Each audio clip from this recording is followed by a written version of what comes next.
সন্ধ্যার পরে এই যেখানে চলে আসলাম একটু নাস্তা করার জন্য।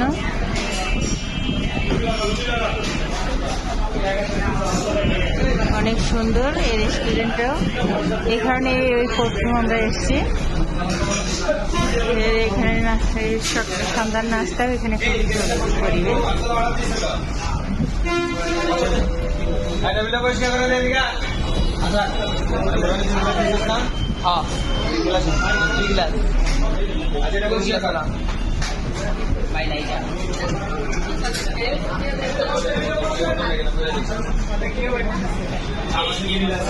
রেস্টুরেন্ট থেকে আমি আর আমার হাজবেন্ড নাস্তা শেষ করে বাসার জন্য দুটো পার্সেল নিয়ে আসলাম।